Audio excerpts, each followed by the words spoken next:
Bismillahirrahmanirrahim. Assalamualaikum warahmatullahi wabarakatuh.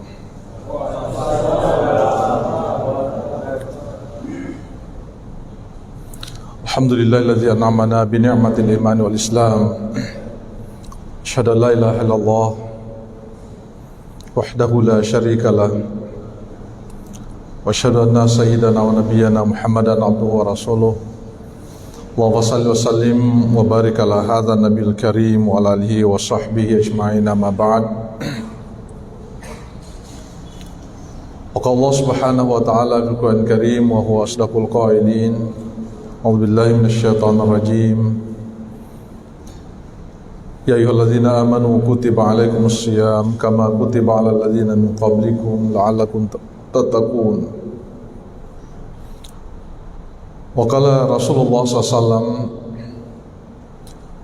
man shama Ramadan imanan wa ihtisaban ghufira lahu ma taqaddama min dhanbi, wa man qama Ramadan imanan wa ihtisaban ghufira lahu ma taqaddama min dhanbi.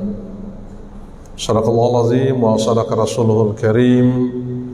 Wa nahnu ma'ahu minasy syahidin wa syakirin walhamdulillahi rabbil alamin. Hadirin jamaah Isya dan jamaah tarawih Masjid Raya Bukit Barugaya, insyaallah diridha Allah Subhanahu wa taala.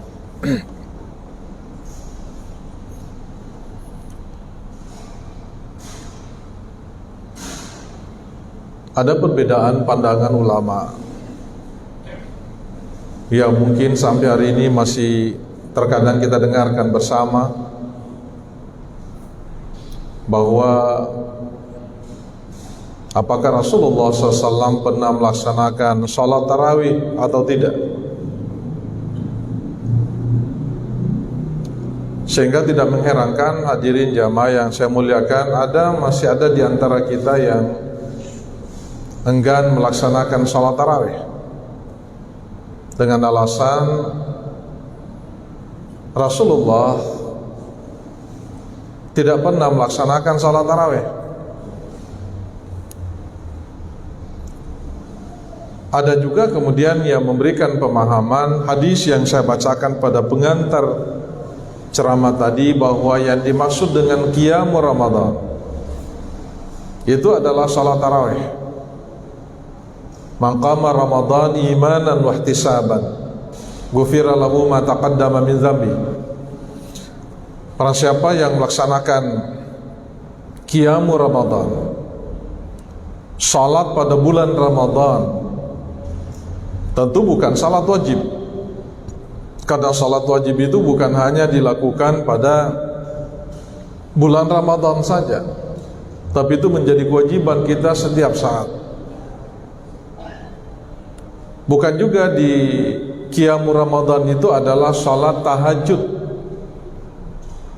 karena salat tahajud itu dilakukan sesudah lewat tengah malam. Sementara Rasulullah SAW pada satu ketika melaksanakan qiyamul Ramadan, melaksanakan salat di bulan Ramadan itu, dalam hadis memang disebutkan Nabi melakukannya fi jawfil lail. Nabi melakukannya agak malam, tidak langsung sudah salat Isya, tapi Nabi melakukan itu. Dan bisa jadi itulah sebabnya pada masa Nabi SAW salat tarawih itu belum populer. Bahkan pelaksanaannya hampir tidak ada. Begitu pula sudah Rasulullah SAW meninggal dan digantikan oleh Khalifah yang pertama Abu Bakar As-Siddiq, salat tarawih juga itu belum dilaksanakan oleh Khalifah, belum diperintahkan oleh Khalifah. Salat tarawih itu nanti populer jamaah yang saya muliakan ketika Umar bin Khattab menjadi khalifah. Ya katakanlah 2 tahun sesudah Rasulullah SAW meninggal dunia. Karena Abu Bakar hanya menjadi khalifah 2 tahun, kemudian digantikan oleh Abu Bakar As-Siddiq, oleh Umar bin Khattab. Dalam riwayat, beliaulah yang mempopulerkan salat tarawih, dan bisa jadi yang memberi nama salat ini dengan salat tarawih itu adalah Umar bin Khattab. Karena kita faham penamaan salat-salat sunnah jauh lebih banyak diberikan oleh para ulama kita, bukan oleh Rasulullah. Sehingga ketika kita berniat salat tarawih, usalli salata at-tarawih raka'ataini ma'muman lillahi ta'ala, pertanyaannya siapa yang mengajari itu? Bukan Rasulullah, bukan Nabi yang mengajarkan itu. Kenapa? Karena pada masa Nabi, beliau tidak mempopulerkan apa yang disebut dengan salat tarawih. Itulah sebabnya tadi saya mengatakan bahwa tidak mengherankan kalau kemudian ada di antara kita yang masih enggan melaksanakan salat tarawih.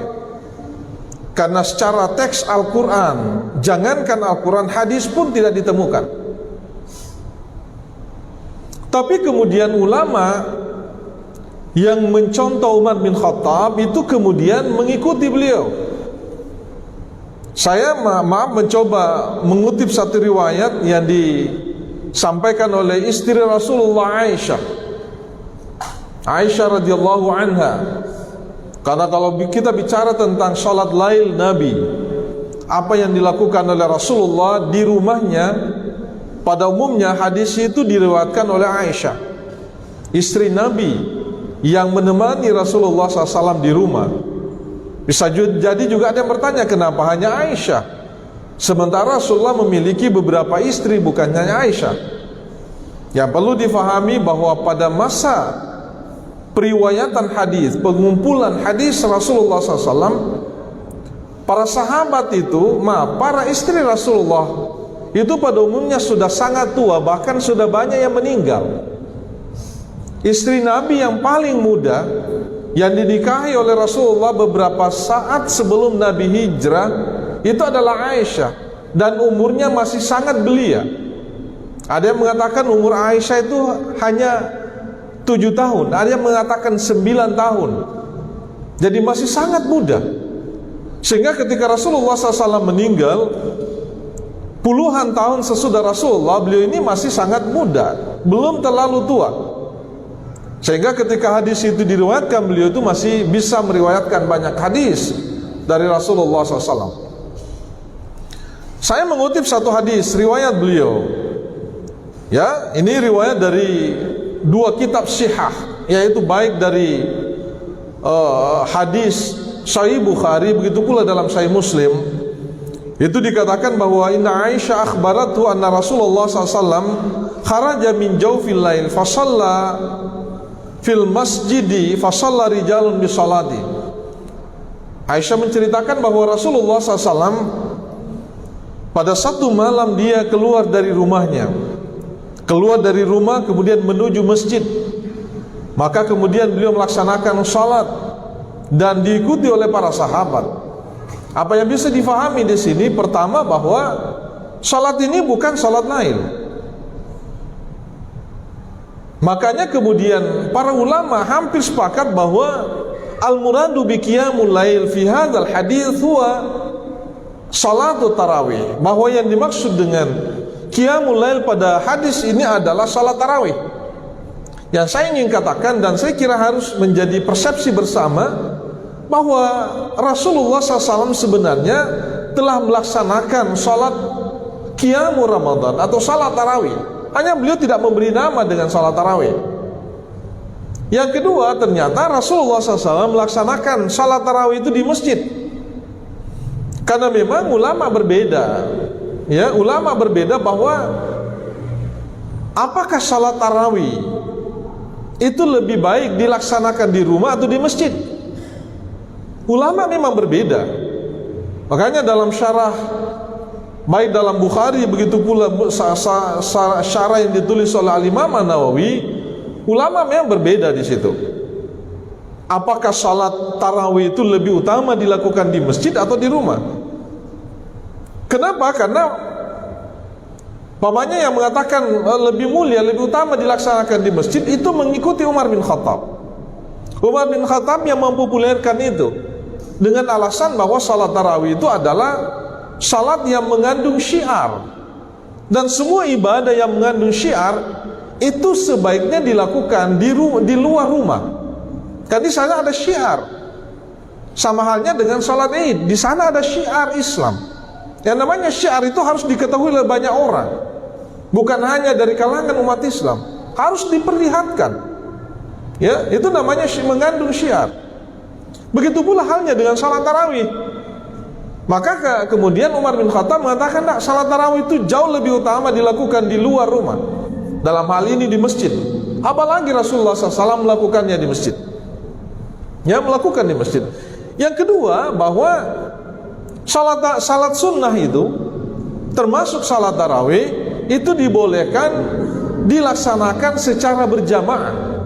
Karena pada umumnya salat sunnah itu dilaksanakan secara pribadi-pribadi. Dan yang kedua, biasanya dan lebih banyak Rasulullah melakukannya di rumah.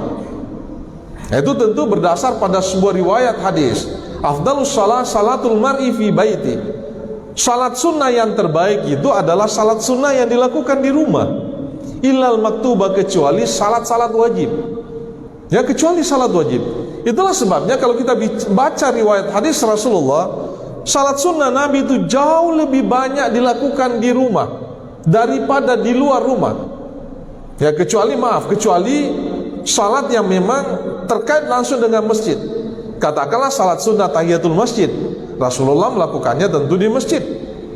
Apalagi salat duha, Nabi lebih banyak. Bahkan Aisyah ketika ditanya, apakah Nabi pernah melakukan salat duha, Aisyah mengatakan tidak, saya tidak pernah lihat, kecuali kalau Rasulullah melakukannya di luar rumah. Pertanyaannya, kok Aisyah tidak tahu Rasulullah pernah melakukan salat duha? Ya, kenapa? Karena salat duha itu lebih utama dilakukan menjelang duhur. Semakin tinggi matahari itu semakin bagus. Dan hampir dipastikan Rasulullah SAW itu tidak ada di rumah. Dia pergi berdakwah, dia pergi berdagang, karena Nabi juga seorang pedagang, sekalipun dia seorang Nabi dan Rasul. Ada yang mengatakan, kenapa Nabi dagang? Iya, Nabi itu berdagang karena dia menghidupi keluarganya. Nabi sama sekali tidak mau membebani sahabat-sahabatnya, sekalipun para sahabat. Ada yang mengatakan, tidak usah Rasulullah bekerja, kami bisa menghidupi Rasulullah. Tapi Nabi tidak mau. Ya, Nabi tidak senang dihidupi oleh termasuk oleh keluarganya sendiri. Ya, oleh sahabat-sahabatnya itu tidak mau. Nah, ini yang dikatakan tadi. Maaf, saya teruskan. Jadi Nabi kemudian datang ke masjid melaksanakan sholat. Nah, fasalla rijalun bisalati, maka kemudian para sahabat mengikuti salat Rasulullah di masjid itu. Ini agak malam di masjid itu, Masjid Nabawi tentu. Yang kita paham Masjid Nabawi jauh lebih besar Masjid Bukit Baruga. Lebih besar masjid kita. Ya, kalau mungkin kita bayangkan itu di mana, kalau kita melihat rumah Rasulullah di mana Nabi dikuburkan hari ini, itu adalah kamarnya Aisyah. Itu biliknya Aisyah, dan segitunya besarnya rumah Rasulullah. Ya, di situ rumahnya Nabi dan mimbarnya Rasulullah yang kita lihat mimbar hari ini. Di antaranya itu yang biasa disebut sebagai raudhah. Makanya baina baiti wa mimbari raudhatun min riyadil jannah. Antara rumah saya dengan mimbar saya itulah yang disebut dengan raudhah. Kenapa? Karena Nabi di situ pulang balik. Ya, jejak Rasulullah SAW melakukan salat di situ. Apa perjalanan dari rumahnya ke masjid, dari masjid ke rumahnya, maka itu menjadi raudhah. Ya. Gitu. Sehingga ada yang mengatakan, ya, penduduk Madinah pada saat Rasulullah SAW itu tidak lebih dari 1.500 orang, 700 laki-laki, 800 wanita. Ya, jadi pada masa Nabi itu memang sudah lebih banyak perempuan daripada laki-laki. Ya, maka ketika Nabi turun, ya sahabatnya kemudian melihat, oh ini Nabi turun kok salat ini. Maka kemudian para sahabat juga ikut. Ya, katakan tadi fasalla rijalun bisalati, maka kemudian ada beberapa sahabat yang langsung menyaksikan Nabi pada saat itu juga ikut salat. Fasbahan nas yatahaddatsuna bidzalik, maka kemudian besok paginya itu kemudian orang banyak bercerita bahwa Nabi tadi malam itu datang salat. Fastama aktsaru minhum, maka kemudian tambah banyak orang datang. Fa kharaja Rasulullah SAW fil lailati tsaniyah, maka pada malam kedua Nabi juga tetap datang. Jadi Nabi datang malam kedua. Ketika Nabi datang, fasallu bi salati, maka kemudian para sahabat tambah banyak lagi ikut. Ya, fa asbahan nas yazkuruna dzalik. Maka kemudian para sahabat juga besok paginya lagi itu tambah banyak bercerita, oh Nabi tadi malam, ini sudah malam kedua tadi. Tambah banyak orang. Maka kemudian fakasur ahlul masjid fil lailati tsalitsah. Maka pada malam ketiga tambah banyak lagi orang. Karena ya para sahabat ketika melihat Rasulullah melakukan satu ibadah, tentu mereka sami'na wa ata'na. Mereka dengar, mereka laksanakan, mereka ikuti Rasulullah SAW. Kata tambah banyak itu pada malam ketiga. Fa kharaja fasallu bi salati. Malam ketiga itu Nabi tetap datang. Sekalipun ada riwayat yang lain bahwa malam ketiga Nabi sudah tidak datang, hanya 2 malam saja. Tapi yang saya kutip ini adalah sampai malam ketiga Nabi datang, fasallu bi salati. Maka kemudian mereka salat bersama dengan Rasulullah SAW. Falamma kanatil lailatul rabi'ah, pada malam keempat, ya, ajazal masjid an ahli. Masjid itu penuh sesak. Mungkin hampir sama dengan kita di sini, penuh sesak jamaah. Ini disebut dengan ajazal masjid. Kalau ajazah dalam bahasa Arab itu kan lemah. Artinya masjid sudah tidak mampu menampung beban itu. Begitu banyak orang yang hadir. Ya, falam yakhruj ilaihim Rasulullah SAW. Apa yang terjadi? Nabi justru tidak keluar. Nabi tidak turun dari rumahnya. Ya, fatafika rijal. Fayakulun, maka kemudian ada beberapa sahabat itu berteriak. Mereka kemudian mengatakan as-salah. Dia mengingatkan Rasulullah, Nabi, ya Rasul, ini sudah salat, ini sudah waktunya ini. Ada berapa sahabat itu yang berteriak. Ya, ada juga dalam hadis itu mengetuk-ngetuk pintu Nabi. Tapi apa yang terjadi? Falam yakhruj ilaihim Rasulullah SAW. Nabi tetap tidak mau keluar. Nabi tetap di rumahnya. Ya, Nabi tetap di rumahnya. Kemudian hatta kharaja li salatil fajar. Nabi nanti keluar, turun ke masjid itu ketika beliau mau melaksanakan salat subuh. Ya, salat subuh. Falamma qada as-shalah, falamma qada al-fajar, ketika Nabi sudah memimpin salat subuh, aqbala ala nas. Nabi kemudian menghadap kepada para sahabat, summa tasyahada faqala ma'bad, kemudian Nabi bersyahadat. Ini etika ketika kita berpidato biasa bersyahadat itu. Nabi mencontohkan itu. Kemudian beliau mengatakan amma ba'd.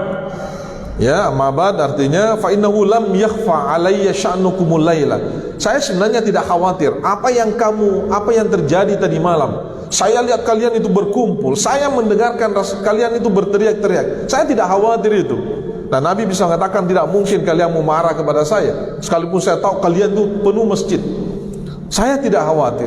Tapi kenapa saya tidak turun? Nabi kemudian mengatakan walakin khasyitu an tufrada alaikum salatal lail fa tu'jizu anha. Kenapa saya tidak datang? Karena saya khawatir jangan sampai tiba-tiba salat ini menjadi wajib, diwajibkan oleh Allah. Ini bisa dibayangkan kalau salat tarawih kemudian diwajibkan. Kita mungkin banyak yang bisa melakukan, tapi jauh lebih banyak tidak bisa melakukannya. Kalau kita di Makassar malam ke-10 masih ramai seperti ini sampai malam 10 ya.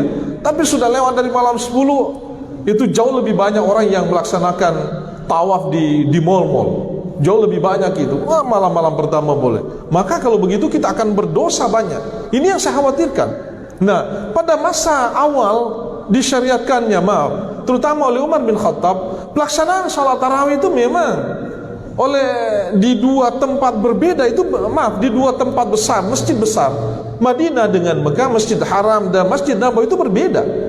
Ada yang melaksanakannya, ada yang melaksanakannya 20 rakaat. Di Mekah itu 20 rakaat dan di Madinah justru melakukannya 40 rakaat. Kenapa bisa begitu? Ya, pertimbangannya pertimbangan logis. Apa pertimbangannya? Itu pertimbangan pahala. Orang yang salat di Mekah itu kan pahalanya jauh lebih banyak, 100.000 kali perbandingannya dengan kita salat di luar dari masjid itu, kecuali di mana? Kecuali di Mekah, kecuali di Madinah. Madinah itu kan perbandingannya 1000 kali. Kalau kita hanya katanya salat 20 rakaat, jauh sekali selisih salat kita dengan orang-orang Mekah. Maka kita tambahkan jadi 40 rakaat. Jadi kalau kita hanya 8 rakaat, jauh sekali tertinggal itu. Jauh sekali. Ya. Tapi kemudian yang saya ingin katakan, tidak usah kita perdebatkan itu. Jangankan 8 rakaat, 2 rakaat saja silahkan lakukan. Kalau itu yang mampu kita lakukan secara istiqamah. Karena Nabi memang menyebut begitu, ibadah yang terbaik adalah ibadah yang sedikit tapi itu konsisten. Ya, afdalul a'mal adwamuha wa in qalla. Amal yang terbaik adalah amal yang sedikit tapi itu dilakukan secara konsisten, secara terus-menerus. Daripada kita salat tarawih 20 rakaat, 5 malam kemudian baru salat lagi. Ya. Atau yang kedua, dia memang melakukan salat 20 tapi cepatnya luar biasa. Ya, lebih cepat daripada yang 8 rakaat. Itu juga bagi saya, maaf, ini pandangan saya, bagi saya itu keliru. Karena Nabi yang mengatakan afdalus salat walul kunut, salat sunnah yang terbaik. Maaf ya, saya menerjemahkannya begitu. Salat sunnah yang terbaik adalah salat sunnah yang lama berdirinya, panjang bacaannya. Tapi ingat, itu kalau sendirian. Kalau salat berjamaah, apalagi kita jadi imam, jangan panjang. Ya, jangan panjang. Apalagi kalau ceramah panjang, saya kira kita akan menjadi bosan juga. Maka saya tutup dengan hadanallahu ijma'in. Assalamualaikum warahmatullahi wabarakatuh.